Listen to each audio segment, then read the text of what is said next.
Hello and welcome to the Runners World podcast with me, Rick Pearson. And me, Ben Hobson. Today we're talking with Jenny, Becca, Ali and Ian about the rise of the running influencer. So thanks very much for coming on the podcast. Thank you for having us. Welcome. But let's start at the beginning then. So let's start with you, Becca. How did you first get into running? I got into running, I think, like a lot of people did during COVID. All the gyms shut, the netball courts closed, and I was like, how am I going to actually exercise? Yeah. And I went out on that first run, did that 2K and died. And then the rest is history, basically. Jenny? Yeah, so similar to Becca, I did my first 5K in lockdown and it was the worst experience of my life. Still to this day, I absolutely hated running. And then last year, I was at CrossFit and I just really wasn't enjoying it, and I wanted to do something to challenge myself. So I said to myself, I'm going to go out on my first run of the year. I went out and ran 3K, and I don't really know what came over me that day, but I got home and I signed up to a 50K ultra marathon. I love that. Yeah. Being Delulu is the Salulu, you know. And then just spent my entire summer running, and then here I am. Yeah. I love that. Yeah. 3K to 50K, boom. You couch to 5K, innit? Yeah. Beat that, Ian. What about you? A colleague at work, we were out at the pub, may have been drunk, and he convinced me to enter the London Marathon ballot, and I was like, I won't get in, and I got in. Panicked, did it anyway, and never looked back. It was the best thing ever. Amazing. That's interesting. Yeah. Most people are that sometimes you get that, I've got to do that distance, never again. You were the other side. I think it was because the week before I tried to do a long run, failed at like 14 miles, went home convinced I wasn't going to do the marathon, and then was told you better do it by my mother. She said, you're not letting me down. Did it and really enjoyed it. Yeah. So it was like overcoming that adversity meant I went back. Oh, interesting. In terms of like documenting this online, was that something that started straight away for you, Becca? Were you like, I like running and I want to talk about it online? Absolutely not. No, I never intended to be sat on a Runners World podcast or like posting about it online at all. Obviously, like my background is being a doctor, and I was kind of just posting about my doctor life instead. Like I'm an expedition doctor, so I was just kind of posting about all my trips and stuff, and everyone was quite interested in like how I get to go to Kilimanjaro and work in the Arctic and work in the jungle. So I was just kind of posting about that. And initially I was like, okay, I want to set up a business to get other people involved in expedition medicine. So I started posting online to try and gain some clientele, basically. But then the trip stopped. So I was like, okay, I need to post about something else. And I just went back to work as a doctor. And I was actually posting about how I was working full time, but trying to fit my runs in at the same time. And it got quite a lot of traction. Everyone was like, how are you working a full-time job whilst also training for ultra marathons? People were quite interested in that. And then I was posting about being burnt out and how running was helping with that as well. And I found that was what people were actually really interested in. And slowly it just became more running. And then suddenly 6 months later, I'm now classed Here we are. I'm now classed as a running influencer, I guess. But it was never the intention. It was always meant to be around being a doctor. Yeah, that's interesting. Yeah. What are you in? So I'd always wanted like creative outlets, and I find stuff like Instagram fascinating. And Gary, who got me to do the marathon at the beginning, he isn't social. He's not on social media. And he inspired me daily because we were at work, and I was like, how could I try and do that for other people? Yeah. To try and help others, because running changed my life. How could I help other people do that? And I thought Instagram was a good way to try. And Ian, I feel like I followed you on social media for quite a few years, probably since 2020, 2021. Yes, quite a while. How do you think you've seen quite a difference in that time on social media in terms of how running's changed as well? And the content I suppose you post. I think it's more accessible now. It's definitely cooler. It's like a thing at the moment. And there is like the rise of the running influencer. I think it's more acceptable to just talk about running all the time. Like if you talk about running all the time at work, someone will tell you to stop talking about running. Like Instagram's the one place people, if you haven't posted in a while about a run, they go, what race have you got next? So I just feel like it's a lot more acceptable now, which is great. Where are you, Jenny? You were CrossFitting it up and then you suddenly thought... Yeah, well, I've actually always really loved social media. I had a blog when I was 15. If you read that now, you'd be like, this girl's insane. I want to read that. Is it still there? Can we find it in the archives? I honestly think that it will be. I used to write about what celebrities wore for award shows. Oh, it's big content. Yeah. Like, I was like, Taylor Swift wore this dress today and stuff, but no one read it. And I've actually been posting fitness content for 7 years on Instagram. In lockdown, I created this strange TikTok that I did dances on, and no one really watched any of it, but I really enjoyed the process of making videos. And I work in fitness tech, so I've actually worked alongside really popular fitness influencers in the UK for the past 3 years. And I think about a year and a half ago, I was definitely inspired to just like put more effort into content. So yeah, I started a series on Instagram called Just Show Up.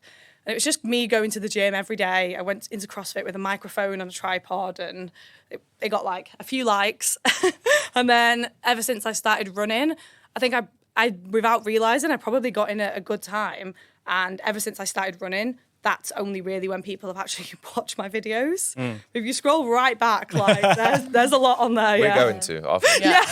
I want to find that blog post so much. It's interesting because it sounds like there's an element of luck involved with how you kind of merge into being on social media and as sort of your full-time job. Yeah. But it also sounds as if all three of you had, I guess, an angle in. Like you all come from three different perspectives, really. What is it, do you think, that your audience is like about you in particular?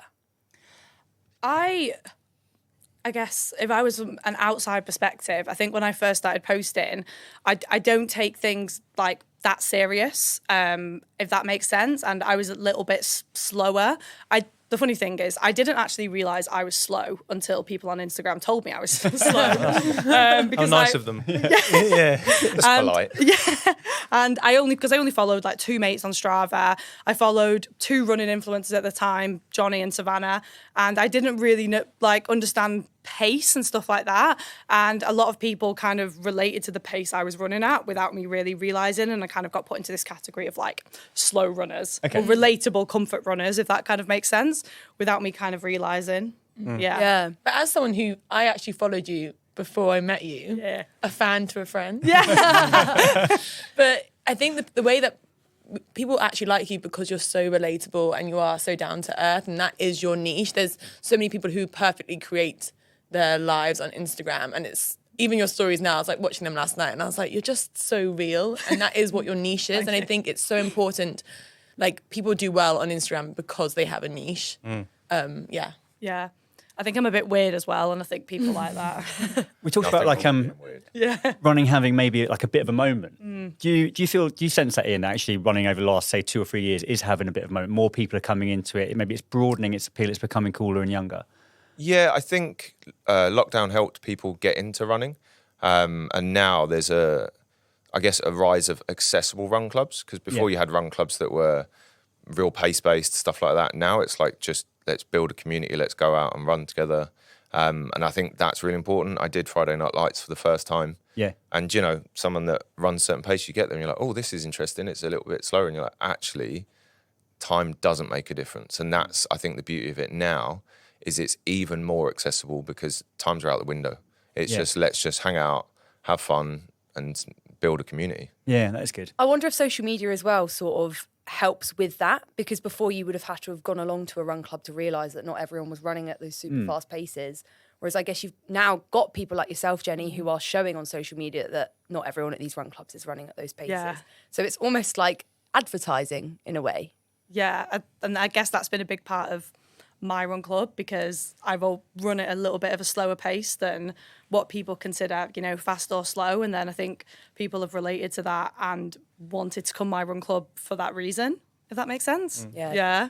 Yeah, and I think run clubs is just so much about making friends now. It's not necessarily about running. A lot of people come to run clubs and they're not actually the biggest fan of running, really. Yeah. But everyone just knows it's an easy way to make friends. It's an easy way to actually meet partners now as well, like with dating, and just build a community now. Like all my friends I've met from run clubs. Yeah. Amazing, yeah. I read the other day that I think it's a third of Gen Z choosing not to drink now. And I think that, like, the way to meet people when I was younger was you'd go to the pub or I'd go out clubbing a few times a week and stuff like that. But now it's the actual rise of like fun, wholesome activities, I think is like really showing through running. Yeah, we were chatting a bit about Strava's report, weren't we? And how it shows that things are changing. So under 25s, women under 25 are the fastest growing community on Strava. And Gen Zs are also 31% less likely to work out primarily for their health compared to millennials. So there's obviously this shift of people aren't just running to look a certain way, which maybe people were exercising in the past few years for that reason. And running's almost created this shift in how we view exercise and the reasons that we're doing it.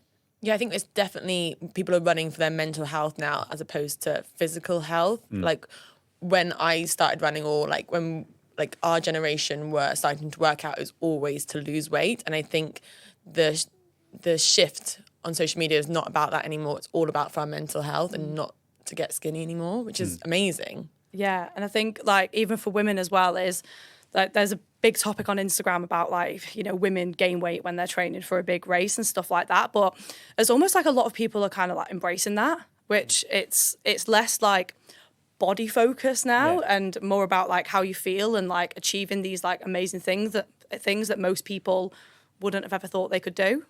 Yeah, and I think that what is being achieved is different now. It's about, okay, I've run an ultra, that's the achievement, not I've run an ultra in this time. And that's what's really good. People are saying, I've done my first half marathon. They're not even talking about the time. And that, I think, makes it removes that barrier to entry of people going, I'm not ready yet.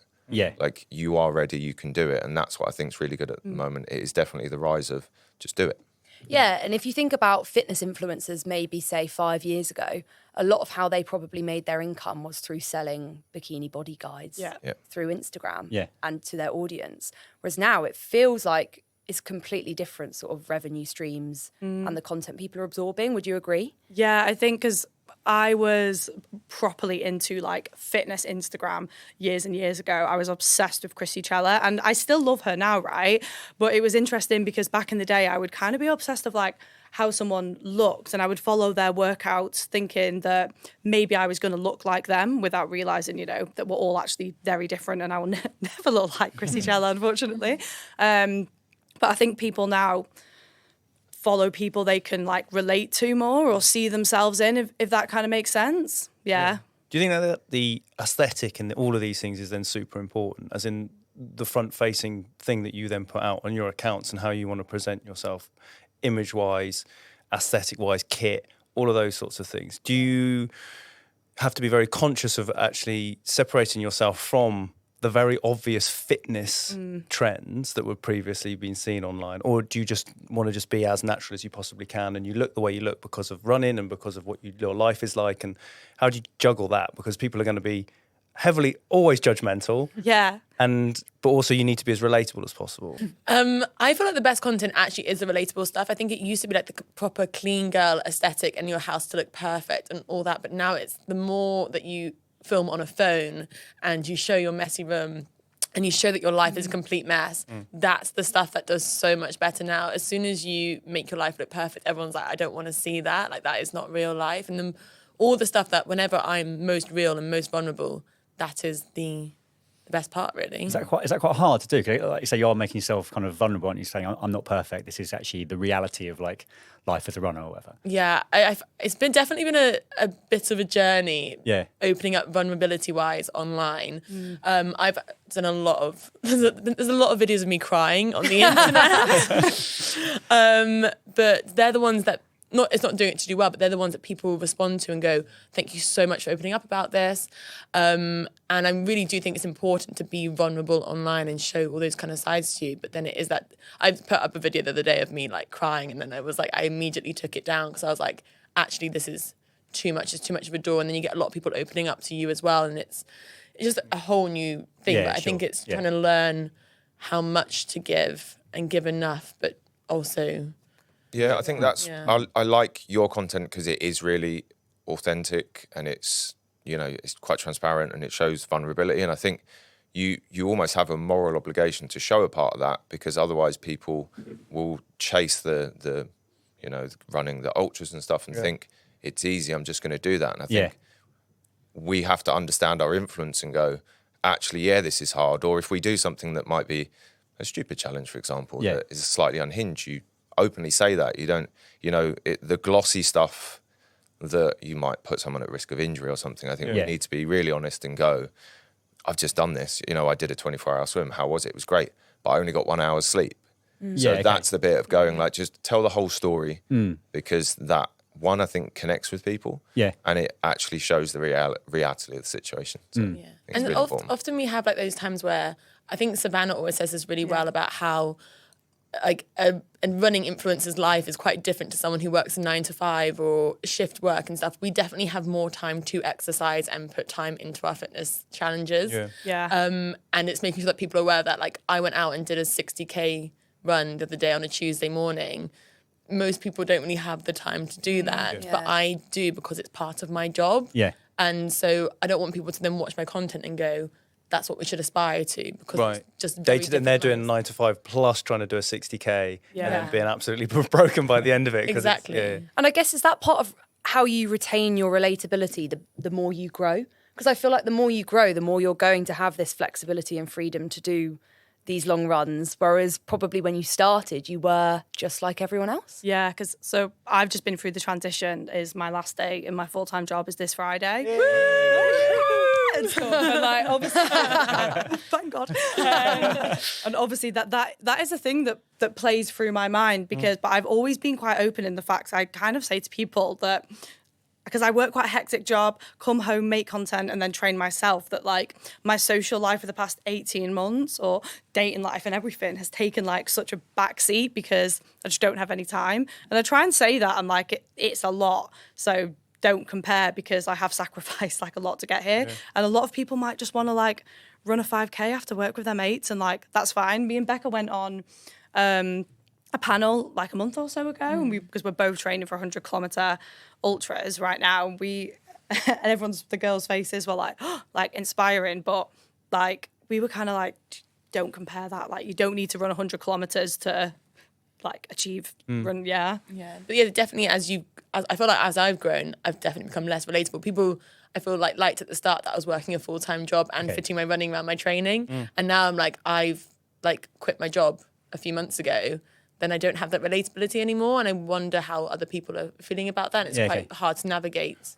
Well, I think I left my job in February, and I think the bit that for me that is the balance now is I've got a 9-year-old daughter. Okay. And a huge element of balance and family life is where it comes in. So I want to try and see if I can find out this stat, but I think a huge percentage of my runs are done at 11 p.m. because I'm doing a run streak, so every day I run. And initially I was running at like 7 o'clock at night, and I was like, actually, a big reason I run is to extend my life, to be around long with my daughter. So if I run when she's awake, it's actually doing the opposite.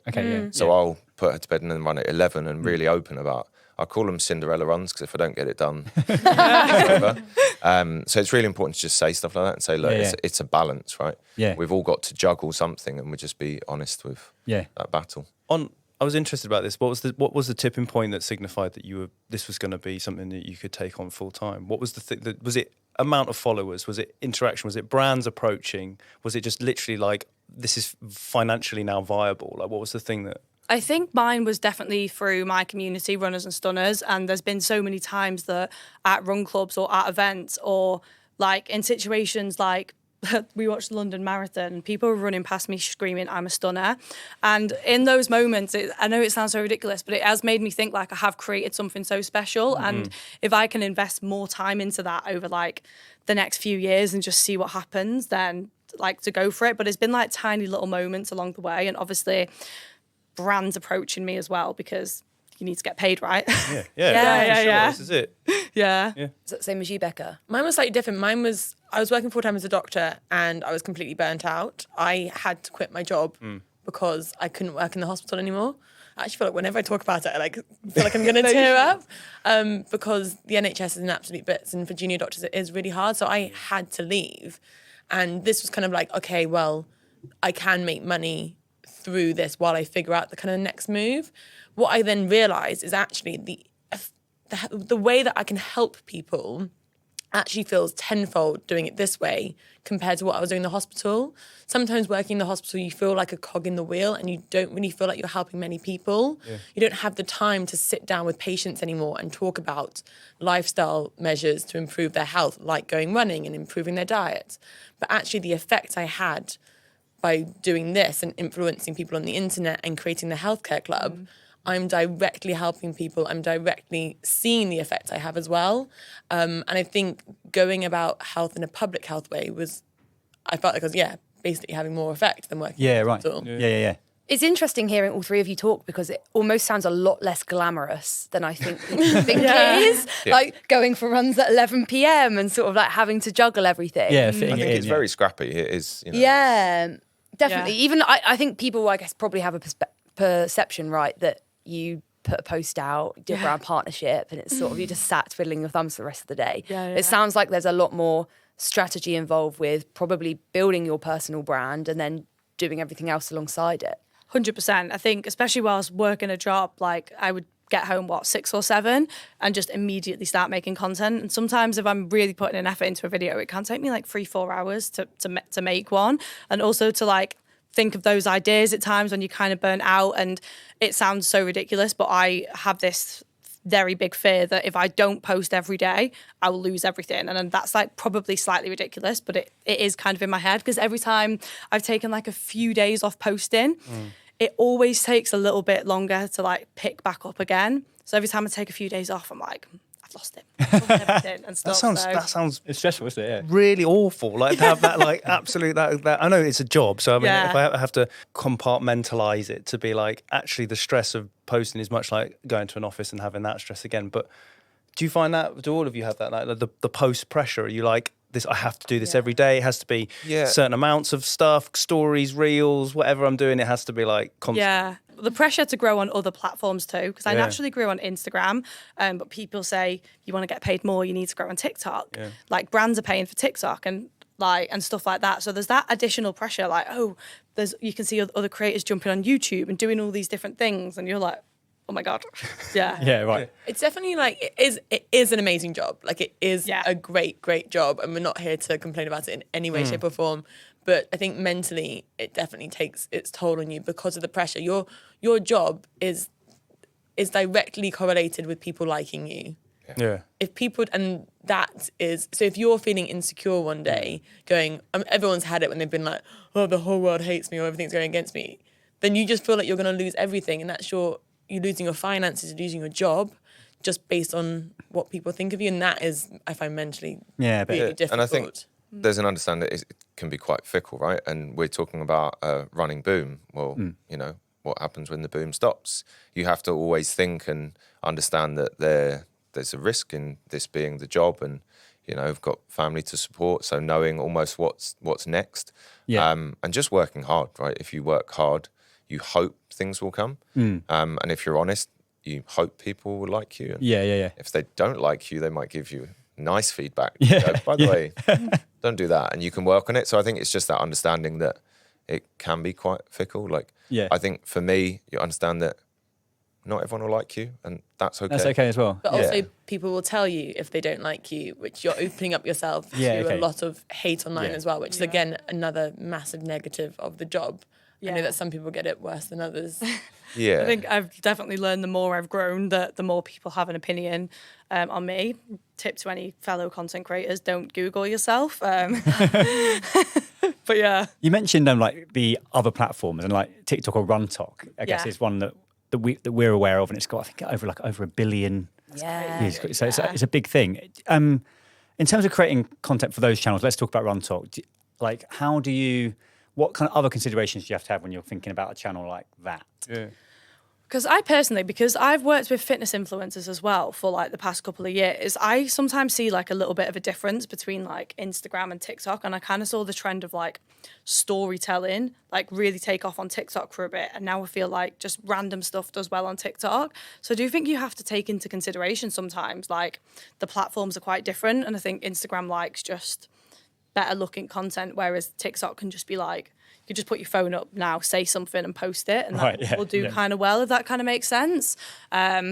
I think, yeah, you do have to think that sometimes the platforms are quite different, and what does well on Instagram isn't necessarily going to do well on TikTok. Yeah. Right. Yeah. That's what I find when I have like over 100,000 followers on Instagram and then I have 6,000 on TikTok, and it's like I post the same thing on there. Yeah, I think Instagram you can have a strategy. I feel like TikTok it's a bit random. Okay. Talking about it the other day, and someone at my daughter's school, a kid, was like, "Oh, you've come up on my TikTok." I was like, "Oh, cool." He's like, "Yeah, I got 10,000 views on a video," and he just posted a video of him running sports day. Right. Like, okay, like how is that? How does that work? 10,000 people want to watch it. It's a younger audience, isn't it? Yeah. On top audience, yeah. Is it That's hard? why Ian doesn't do well. I wasn't suggesting that. I was Ian. waiting. I wasn't savvy. I had to get that. Fine. She'll be old one day, but I'll probably be dead by then. Do you almost have to choose one channel that you're going to dedicate yourself to? Because I've often been told, I'll just post it to that and then post it to that. Yeah, and then does it work if you just the same thing across? No, I think there's an algorithm. I've been told about this. There's always those secret algorithms that occur. Yeah. But I've been told that because they're kind of linked, if you post it on Instagram first, it's not going to do as well on TikTok, and then same vice versa as well. But I know content creators who can post consistently on Instagram, TikTok, and YouTube, and they just do so well. And I'm like, I can barely keep up on Instagram. Yeah, for sure. I think you definitely need different stuff for both. Yeah, I think Holly Brooks is like, I always kind of watch her stuff because she's just on it on every platform, YouTube, Instagram, TikTok, posting every day, multiple videos on TikTok and stuff like that. But maybe now I've not got a job that I can do more. But I feel like you always feel like you could do more, right? Yeah. So sometimes you'll go to an event, you'll go to a race, you're just on the train home eating your McDonald's or whatever, and then it comes up that the person you've been to the event has edited a reel, posted a reel, done a TikTok, and you're like, wow. Yeah. Like, Constant and comparison, isn't it? I think it's hard not to compare yourself to others, and then even like when you look at views and stuff, sometimes you post real similar content, they'll get it, you don't, or vice versa. Okay, I see. Yeah. So it is, that's really interesting as well. People expect you to be competitive as well. Like we were saying the other day, like us two and our friend Selena all have London run clubs, and we're all young female influencers. Yeah. They're always like, why are you friends? And you're like, Oh, right. like, Wow. yeah. Yeah, but I think that's interesting. there's room for interesting. everyone, right? Yeah. Like if you're at works hard, and they increase the team, and you have someone else doing the job with you, you don't go, "Oh, why are you here? What are you doing?" No. You're like, "Great, we're a team." I feel like there's room colleagues. for everyone there. Yeah. And I don't think you should ever compete. I mean, Michael, who's a really good friend, we talk quite openly about brands, what we're doing. Yeah. We'll do races together, and it's like, "Oh, you're doing that race. Do you want to lift?" Like, I feel like one of the best things with the Instagram community is meeting people. Sometimes you get people that make comment about your age, but they're awesome, so you take it, right? Yeah, exactly. I know that's the best bit about the job though. Like I feel like I've met so many like-minded people. Yeah. I've now got so many friends in the industry, and it's just the nicest thing. We had an event the other day, like doing some interval runs, turned up, and we just knew everyone there, and it was just a day out with friends. Yeah, you that's so nice, You get to work with your friends, which is great. Yeah. And everyone's in the same boat. And I sometimes think as well that we can live in an echo chamber. Like sometimes I think everyone's starting run clubs, everyone's running, or do I just follow people that are starting run clubs and things like that, right? And it's like I compare myself to 20 other London runners. But the world and social media is actually so much bigger than that as well. But yeah. But I think there needs to be an understanding, because I know people that have started run clubs because of you. And it's like these people exist actually because of you. So it's a huge compliment that they're now doing something that they find fulfilling, that will then increase your reach, not maybe directly, but actually the reach of your inspiration, the motivation. And it's like that trickle effect, and that I think is really good. Yeah, really nice. My friend, she does like swimming, and she did like a girly swim meet up on the weekend, and she sent me a message afterwards. I was like, oh, she's done like a swim meet up, that's cool. And then she sent me a message afterwards, Larry, and she was like, I just want to say thanks for inspiring me. Like, I've just created this because you inspired me with runners and stunners. So if it's getting more people out, more people moving, then that's so nice. Everyone wins. Yeah. And I guess it's like what you've said about how, yes, you're both female under a certain age in London, but actually probably what you offer is totally different from each other. So still there is these different audiences, so there's things you can learn from each other. Yeah, I've had people come to my run club and I just go, you should go to Jenny's instead, because it's probably more appropriate. You'll get on with you'll make friends there as well. And it's just everyone needs to the more we can help each other, because I don't know, I feel like the reason most people do this is to inspire people to get moving, get moving, get healthier. That is the kind of end goal, and I hope that's what other running influencers' big aim is too. So why be competitive? It's one big happy family. Yeah, 100%. So we've been chatting in the office and we were like, we think running's getting really cool. Maybe running's always been cool, but it feels like it's... We've been saying it's cool, With a death knell, wouldn't it? Runners World say it's cool, it's not cool anymore. Do you get a sense of that? And what are the kind of components of that, do you think? Do you think it's younger people taking up running? Is it the kind of... The brands? Is it fashion and running coming together? What do you think? I think it's everything. I think it's a little bit of a fashion trend at the moment, but because I think there's with women, it might be putting a bow in your hair or getting on a really cool outfit, something like that. But because I see a lot of hate towards it online as influencers are making people do this and stuff. But I just think people are getting dressed up to go on a run, feel nice and have a croissant afterwards. We're not out taking drugs in the parks. I kind of like it, and I think I honestly think that if you feel good and you look good, you just enjoy it more and perform better. So I kind of enjoy the fact that it's a little bit of a fashion trend. Yeah. I loved it when someone said that London Marathon Week is the new fashion week. And I just thought that was the epitome of everything. It was so good. But I do think it's a trend, and I do think people, I don't care why people get into it, whether it's because you want to post a pretty picture of you on Instagram or wear a scrunchie. If it gets you moving, then who cares why it's got cooler? Yeah, but hopefully we can find a way for it to stay. Yes. Yeah. Yeah. And I think it's also what is cool, right? There's lots of different people's opinion of what is cool. And I think there's enough run clubs to cater for all. Pure Sport Run Club is cool for some people, and other people, they might go, whoa, I'm not that cool to go to Pure Sport. But actually... here's all of these other run clubs that actually suit my sort of version of cool. Yeah. Because there's a worry if it all becomes the same cool, that it actually is less accessible. Because you're like, I can't go there because I look like this. But I think just knowing there's something for everyone. Yeah. And there's enough run clubs that there is something for everyone. 100%. Do you think there's a danger of it becoming, as you say, looking intimidating? Do you think there's a... I think it already does, but I think there is enough of other run clubs to cater for that, because there's some I look at and go, I couldn't run that pace, so I'm not going to go. Actually, I'll go to this place instead. And I think that's it, just knowing it's out there. And some people may go to a certain speed run club because they go, actually, I'm not as quick as everyone else, and they might follow a journey that leads them somewhere, and they might end up at that other run club, and it's that journey that's really important as well. And that's why I think it's important not to almost compete. Because you could be running a run club and go, they might be like, oh, I'm a bit quicker now. What should I do? Go, oh, you can go to this run club now. As long as you do that, I think it's beautiful. Yeah. I think that's probably what's quite nice about the rise of running influencers is that it manages to serve these people who can't see themselves in these certain run clubs. Exactly. And then it's not an echo chamber because you see these people, oh, actually there is something out there in running that I could get involved in. Yeah. There was a girl that came to my run club once, and she was a bit faster than the pace that we were actually running at, but she came because she wanted to practice her confidence to go to Pure Sport. She was running with me at the front, and she wanted to go to Pure Sport and talk to guys, and she was using my run club as a practice, as in going to a run club alone kind of thing. So I was like, cool. She never come back, so I hope she comes to Pure Sport.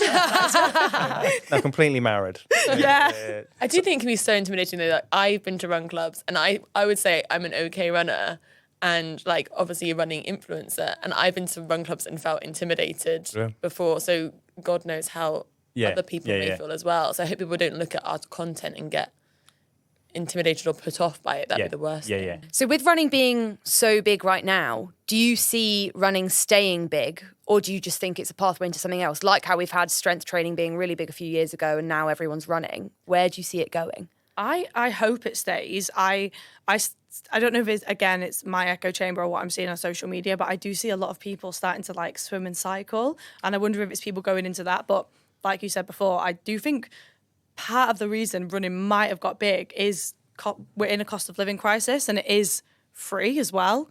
You know, other than like the fancy gear and the races and stuff like that. But yeah, I think we might be seeing more people do triathlons. Yeah. But As someone who is moving from running probably into triathlons, I did a little triathlon yesterday. I do feel like that's the way it's moving as well. I'm seeing a lot of, it normally happens because people take up running and then get injured. So then they take up swimming and cycling, and then they realise they can do a triathlon, and it's massively growing now. Everyone now wants to do a half Ironman or an Ironman, which is great if you can incorporate even more sports. But there is massive barriers to that as well. It's not like running. It is so expensive. As someone who's just got their first bike, it is so... How much was it? I can't. You can't disclose. That's really thousands, expensive. right? Yeah, it's really expensive. And I think when you look at triathlon, it's also what's the best bike, not just I need a bike. I need a bike. Oh no, I need a better bike. I need a new helmet. And it's like, I feel like triathlon is a lot of money. You could spend £10,000 when you're running it into an Ironman. I think that's the bit where I think that could be a barrier to entry. But I think running will always be there. Because if you look at everything that's getting popular, high rocks, triathlon, running is a big part of all of that. So I think it will always exist. I think faces will change and people will grow into other sports, but they will always have running as part of that journey because, most of the people that are doing really good at high rocks are really good runners. And I guess there's the hope that even though you've got the expensive kit, you've got all these races going up in price, that running remains at the core, just people putting on a pair of shoes and going out the the door. simplicity of running, you hope it stays, don't you? Yeah, it needs to retain that. Yeah, I think there's an element for me that I hope run clubs become big enough that races don't really matter. So when you look at some races, people are being outpriced, they can't afford it. But if your run club did a half, they will get more out of that than going and getting a medal that gets just put in a cupboard and a T-shirt that gets put in a bin. That's the bit that I think I'd really like to see it go. That there are races. And people, go and do races, but that's not what it's all about because that's a trend that maybe people are potentially getting less interested in the race aspect of it. I was going to add to this, you guys coming out of lockdown, there was no racing. So when you started that running, that wasn't, lots of people get into it, like, oh, I'm going to get that 5K, but that wasn't, yours was, got to get out of the house. Like, that's the sort of thing. So it took me 2 years to do my first marathon because it just wasn't a thing to think about. It was literally like, I just want to improve my mental health and go as far as I can. Yeah, I think races, previously people would enter a race to race. I want to get a time, and as times get less important, the races get less important. I think possibly. I think possibly. There you go. Interesting. I think we're seeing more people not, like you said before, we're seeing more people not go for a time, which is making more people think that, believe that they can do it. And it's like, how many people entered the London Marathon ballot this year? It's like 850,000. That's wild, and I think more and more people are seeing it and thinking that they can do it, which I personally think is great, but I reckon Run Talk is having a big impact on that. Like London Marathon Week, I was crying every night on TikTok. But this is why I think ultramarathons are massively growing in popularity as well, because it's no longer about the speed, it is about the fact that you're pushing your mental limits and just wanting to get the distance done. And I just think if you think the running community is good, that the trail running and ultra running community is even better because it's literally not about times. Yeah, I wonder if almost the road running community is becoming what the trail community always has been. Because if you go along to a trail race, it's so inclusive. There's all sorts of different people there who you don't necessarily look at and think, yes, they're what I think a runner's going to be. And I think we're seeing that trickle down into road running. So it would be nice to see, I guess, them both merge into each other a bit rather than be separate, which they probably have been.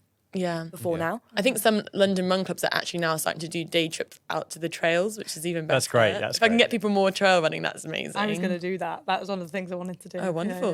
Let's do it. Collab coming up. Can we talk about ambitions for the future in this year and beyond? Where do you hope that your sort of message you're putting out about running lead? So I'm on a 2-year run streak. That may be more. It started off as 100 days, 365. So I want to keep doing that and picking off lots of different challenges on the way. At the weekend, there was talk of doing an Ironman.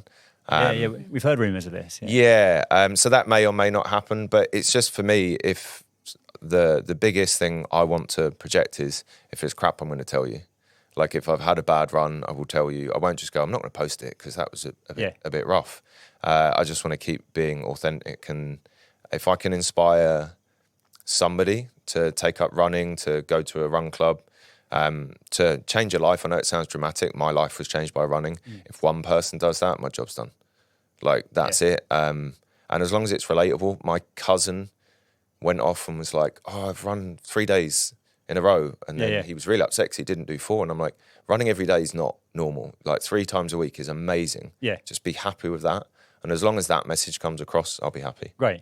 How about you, Becca? What's the ambitions for what you're doing? I feel I want to channel all my energy into the Healthcare Club, which is basically a community set up to improve the health of health carers. And that is by creating a space for them to take up running or any exercise in general. So yeah, all my energy is going to be put into that, and hopefully be able to create a job of that and not have to go back to the hospital. But yeah, and also just by doing my own fitness challenges, inspiring other people. Like, there's nothing better than when you get a message from someone being like, I've gone out on a run today because of you. Like, I've had some of my best friends message me, but like, you've actually inspired me. And it's just, there's nothing better than that. Because I do genuinely believe that movement is medicine. And if that's my new role as a doctor, then I'm so, so happy with that as a job. Yeah, that's great. And Jenny, well, almost at the end of the job now. Yes, come on. I hope this isn't going out before Friday. What's the future hold, you hope? Yeah, so I want to just continue to make really good storytelling content. I love telling stories through like running videos. The main goal, like Becca, is most of my energy will be put into runners and stunners. I think like I've got something really special and I just want to grow it. I want to expand it, like, and just make it like the best and the biggest female running community that's out there, basically. Well, thanks so much for coming on the podcast. Absolutely great to talk about Thank you for running having influencing. Yeah, and lovely to have you on. So thank you for your time. Thank you. Thank you.